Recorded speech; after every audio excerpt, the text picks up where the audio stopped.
नमस्कार मैत्रिणींनो, सुगरण अलिबागची या चॅनलवर तुमचे खूप खूप स्वागत आहे। आजच्या रेसिपीमध्ये आपण पाहणार आहोत होळी स्पेशल अशा पुरणपोळ्या।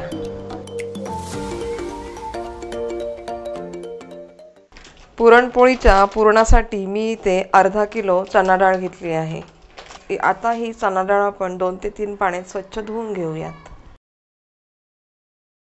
चणा डाळ उकडत लावायच्या अगोदर पाण्यामध्ये भिजत ठेवूयात।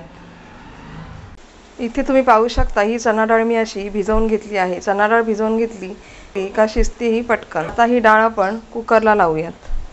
अर्धा किलो भिजवलेल्या डाळीचं वाटीचं प्रमाण तुम्ही इथे पाहू शकता। इथे या वाटीप्रमाणे भिजवलेली चणा डाळ ही 7 वाट्या अशी झाली आहे।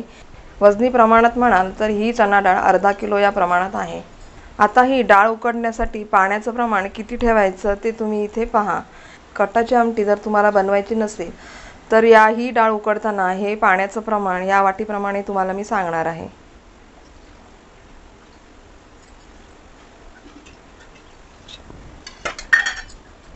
इथे मी पाण्याचं प्रमाण 5 वाटी इतके घेतले आहे। इथे मी डाळीमध्ये पाव टीस्पून हळद घालत आहे। थोडा अगदी किंचित यामध्ये आपण मीठ घालणार आहोत। 1 पळी तेल घालून घेत आहे। आता आपण ही डाळ उकडायला लावूया। कुकरला मी इथे पटापट 4 शिट्ट्या घेणार आहे। डाळ भिजलेली आहे त्याच्यामुळे कुकरला 4 शिट्ट्यातच ही डाळ शिजून निघणार आहे। इथे तुम्ही पाहू शकता अशा प्रकारे मी कुकरला 4 शिट्ट्या घेतल्या आहेत। मीडियम फ्लेमवर शिट्ट्या घेतल्या का डाळीचं पाणी असं जास्त कुकरच्या बाहेर ओतू जात नाही। सुरुवातीला 2 ते 3 मिनिट कुकरचा गॅस फास्ट ठेवायचा आणि त्यानंतर मीडियम फ्लेमवरच आपल्याला 4 शिट्ट्या काढून घ्यायच्या आहेत। अशा प्रकारे कुकरच्या 4 शिट्ट्या झाल्या आहेत। गॅस आपण बंद करून घेऊया। इथे तुम्ही पाहू शकता डाळ मी निथळ ठेवल्यानंतर इतकं डाळीचं पाणी निघालं आहे। ह्या डाळीचं आता आपण पुरण बनवायला घेऊया। पुरण बनवण्यासाठी या डाळीमध्ये गुळाचं प्रमाण किती घालायचं हे तुम्हाला मी सांगणार आहे। अर्धा किलो डाळीला गुळाचं प्रमाण अर्धा किलो असेच घ्यायचं आहे। गुळाचे प्रमाण वाटीप्रमाणे अर्धा किलोच्या या 4 वाट्या असे होते। आता हे पुरण आपण बनवून घेऊयात। गूळ या डाळीमध्ये मिक्स केले आहे। सुरुवातीला 2 ते 3 मिनिट गॅस हा फास्ट राहू दे। फास्ट गॅसवर 2 ते 3 मिनिटांनी इथे पाहू शकता तुम्ही गूळ असे डाळीमध्ये पूर्ण विरघळले आहे। आता या डाळीला हा सगळा गुळाचा पाणी आहे। मीडियम फ्लेमवर या डाळीमध्ये जे गुळातलं पाणी सुटलं आहे ते आपण हे आकसून घेणार आहोत। गॅस स्लो मीडियम अशा पद्धतीने करीत हे गुळाचं पाणी आपण या डाळीतलं आकसून घेणार आहोत। पण या डाळीला असा सतत चमचा मारत राहायचा आहे, नाहीतर डाळ अशी खाली करपू शकते। इथे तुम्ही पाहू शकता डाळीतलं हे गुळाचं पाणी बहुतेक असं आटले आहे। आता यामध्ये आपण जायफळ पूड आणि वेलची पूड घालून घेऊयात। आता आपण हे सर्व मिक्स करून यामध्ये घेऊयात। इथे तुम्ही पाहू शकता पुरण आपलं हे आता तयार झाले आहे। पुरण तयार झाले कसं ओळखायचं? आपल्याला हे पुरण असं ढवळताना असं घट्टसर लागतं आणि असा हा चमचा या पुरणामध्ये हा उभा राहतो। जर हा चमचा पडला तर समजायचं की पुरण आपलं अजून पातळच आहे। आता हे पुरण आपलं रेडी झालं आहे। आता आपण मैद्याचं पीठ मळून ठेवूयात। इथे मी 500 ग्रॅम मैदा घेतला आहे। वाटीचं प्रमाणसुद्धा तुम्हाला मी या मैद्याचं दाखवणार आहे। वाटीने गूळ मोजून घेतला त्याच वाटीने आपल्याला मैदा मोजून घ्यायचा आहे।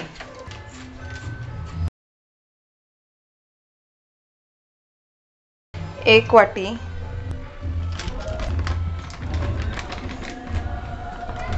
4 वाटी मी हे मैद्याचं पीठ घेत आहे आणि 1 वाटी पीठ आपल्याला हे पोळी लाटण्यासाठी बाजूला काढून ठेवायचं आहे। इथे मी इतकं पीठ पोळी लाटण्यासाठी बाजूला काढून ठेवते। हा मैदा आपण चाळणीने चाळून घ्यायचा आहे। मैदा मळताना आपल्याला तेलाचं गरम मोहन घ्यायचं आहे। त्यासाठी तुम्ही इथे पाहू शकता मी इथे किती टेबलस्पून तेल घेणार आहे हे तुम्हाला मी सांगणार आहे।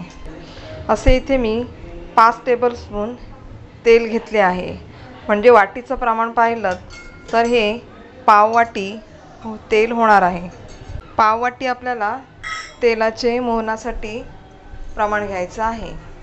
हे तेल मी आता गरम करून घेत आहे। अगदी चमच्याच्या टोकावर येईल अशी आपल्याला हळद घ्यायची आहे। जास्त पण हळद घ्यायची नाही, नाहीतर त्या पोळ्या अशा खूप पिवळ्या पिवळ्या दिसतात। त्याच्यामुळे मी इथे ही अगदी चमच्याच्या टोकावर येईल अशी हळद घेतली आहे। यामध्ये आपण चवीनुसार थोडं मीठ घालणार आहोत। मिठाचं प्रमाण इथे पहा, अगदी पाव टीस्पूनच इथे आपल्याला मीठ घ्यायचं आहे। हे आता सर्व आपण पिठामध्ये मिक्स करून घेणार आहोत। डायरेक्ट जर अशी हळद टाकायची नसेल तर थोडेसे असे वाटीत पाणी घ्यायचं आणि ती हळद पाण्यात घालून असं हे थोडं पाणी या पिठावर ओतायचं। पण इथे मी अशी ही डायरेक्ट हळद घातली आहे आणि या पिठामध्ये मिक्स करून घेतली आहे। आता आपण यामध्ये हे गरम गरम तेलाचं मोहन ओतून घेऊया। असा हा पिठाला चरचर चरचर आवाज आला पाहिजे। इथे तुम्ही पाहू शकता मी हे गरम तेल या पिठामध्ये ओतले आहे। हे आता आपण सुरुवातीला चमच्यानेच पिठामध्ये तेल मिक्स करणार आहोत। हे जे आपण या पिठात तेल ओतलेलं आहे ते असं हे पिठाला सगळीकडे चोळून घ्यायचं आहे। ते पण आपण असं हे हातानेच चोळून घ्यायचं आहे, म्हणजे सर्व तेल पूर्ण पिठाला लागेल। हे आता तेल सर्व मी या पिठाला चोळून घेतले आहे। इथे तुम्ही तेलाऐवजी साजूक तूप वापरू शकता। इथे तुम्ही पाहू शकता मी हे तेल सर्व पिठाला चोळून घेतले आहे आणि असा हा पिठाचा मुटका झाला पाहिजे, म्हणजे समजायचं तेल आपलं हे पिठाला व्यवस्थित लागलं आहे। पुरण वाटून घ्यायच्या अगोदर आपण हा मैदा आता मळून घेऊयात। थोडं थोडं असं पाणी घालून हे पीठ आपण मळून घेणार आहोत। एकदम पीठ हे पाण्यात ओतायचं नाही आहे। इथे तुम्ही पाहू शकता मी हा 1 ग्लास भरून पाणी घेतला होता, त्यापैकी अर्धा ग्लास या पिठामध्ये ओतलेला आहे। आता हे राहिलेलं अर्धा ग्लास पाणी मी या पिठामध्ये पुन्हा घालणार आहे।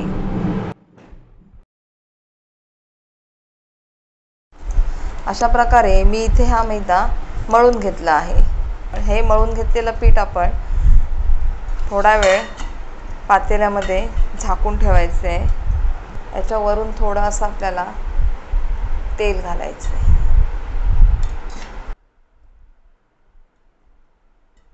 हे आपण आता थोडा वेळ झाकून घेऊया आणि आता पुरण आपण वाटून घेऊया। इथे तुम्ही पाहू शकता हे पुरण हे असं रेडी झाले आहे। यामध्ये चमचा हा असाच उभा राहत आहे। आता हे पुरण आपण गरम गरमच या चाळणीमध्ये वाटून घेणार आहोत। गरम गरम पुरण वाटले की या चाळणीमध्ये असे पटकन होते। इथे तुम्ही पाहू शकता अशा पद्धतीने पुरण आपलं हे सर्व वाटून झाले आहे। मैदा आपण जो झाकून ठेवला होता तो आता हा खूप मैदा असा छान आला आहे। असा पीठ मैद्याचा ताणला पाहिजे, म्हणजे समजायचं पीठ हे आपलं छान पोळीलायक झालं आहे। पोळीला लावण्यासाठी मी इथे साजूक तूप घेतले आहे। मैद्याचं पीठ मी एका पसरट भांड्यात घेत आहे, म्हणजे कसं लाटण्यासाठी आपल्याला इथे व्यवस्थित पीठ घेता येईल। आता आपण पोळी करायला सुरुवात करूया।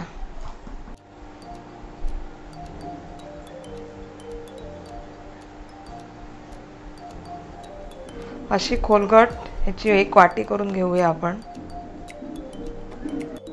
थोडं याला वाटीमध्ये आपण तूप लावून घेऊयात।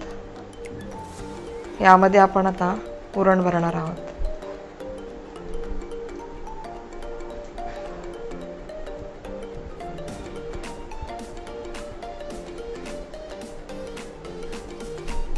थोडं यावर असं पीठ घालायचं, म्हणजे कसं पुरणपोळी लाटताना पुरणपोळी फाटली जाणार नाही। हे असं हे तोंड पिठाचं हे असं तोंड बंद करून घ्यायचं। राहिलेलं पीठ आहे ते असं पलटी करून प्रेस करायचं। थोडंफार याला असं हलक्या हाताने नॉर्मल आकार द्यायचा, गोल पिठामध्ये बुडवायचा। पिठामध्ये बुडवून झालं की थोडा असा हाताने हलक्या हाताने हा गोळा असा स्प्रेड करायचा, म्हणजे पुरण कसं पुरणपोळी सगळीकडे लागलं जातं। आता ही पोळी आपण लाटायला घेऊयात। हलक्या हाताने पुरणपोळी आपण लाटून घेणार आहोत।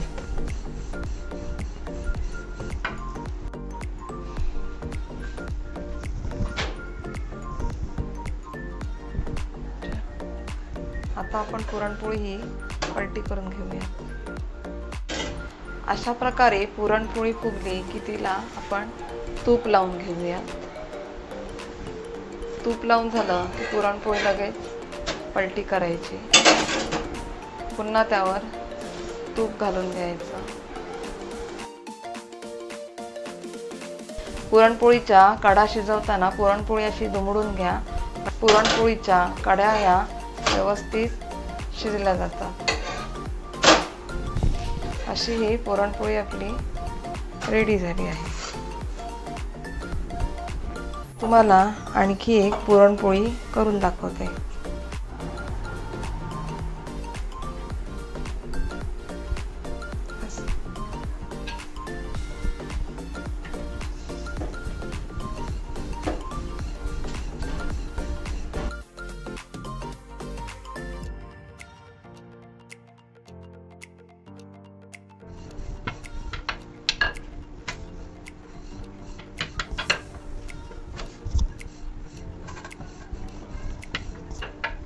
अशी पुरणपोळी फुगली की त्यावर तूप लावून घ्यायचे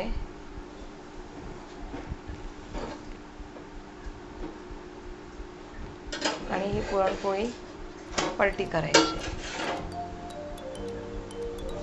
पुन्हा त्यावर पलटी करून झाली, पुन्हा त्यावर तूप लावायचे।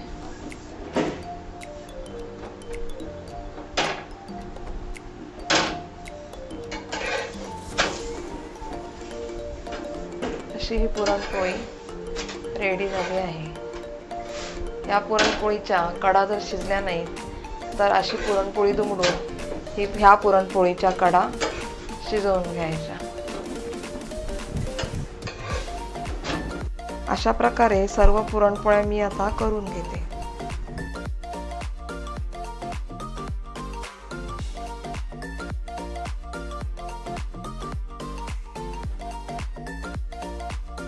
या व्हिडिओला नक्की लाईक करा आणि शेअर करा। या चॅनलला जर तुम्ही नवीन असाल तर नक्की सबस्क्राईब करा। बेल आयकॉनचं बटन दाबायला विसरू नका। आता भेटूया पुढच्या व्हिडिओमध्ये। धन्यवाद।